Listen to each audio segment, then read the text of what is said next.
మీ partner మిమ్మల్ని cheat చేస్తున్నారా? లేదండి. మీ పార్ట్నర్ అయితే ప్రెజెంట్ మిమ్మల్ని ఎటువంటి చీట్ చేయట్లేదు. ఒకవేళ ప్రీవియస్‌లో చేసి ఉన్నా కూడా ఇప్పుడైతే కరెంట్ వాళ్ళు మీతో చాలా లాయల్‌గా ఉంటున్నారు. అండ్ మీరు కూడా ఏం చేయండి అంటే నెగెటివ్ థింకింగ్ అసలు ఏం చేయకండి. అండ్ వాళ్ళు ఒకవేళ ప్రీవియస్‌లో ఏదైనా మీతో నెగెటివ్‌గా మాట్లాడినా, నెగెటివ్‌గా చేసినా అంటే మిమ్మల్ని చీట్ చేసినా కూడా వాళ్ళని అంటే పదే పదే అది గుర్తు చేసి వాళ్ళని ఏం బాధ పెట్టకండి. ప్రెజెంట్ అయితే వాళ్ళు మీతో చాలా లాయల్‌గా ఉన్నారండి. And trust the process. And ఇంకొకటి జెన్యూన్‌గా ఉండండి. మీరు కూడా జెన్యూన్ కన్వర్జేషన్స్ అనేవి వాళ్ళతో చేయండి. దీనివల్ల మీ బాండ్ అనేది పెరుగుతూ ఉంటుంది.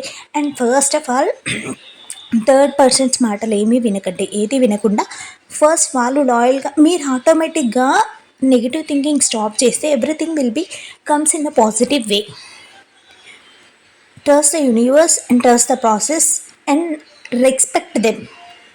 ఓకేనా? అసలు అలాంటిది ఏం లేదండి. ఇప్పుడైతే వాళ్ళు చీటింగ్ ఏం చేయట్లేదు. వాళ్ళు మీతో చాలా జెన్యూన్‌గా, లాయల్‌గా ఉంటున్నారు. ఇటువంటి మరిన్ని రీడింగ్ కోసం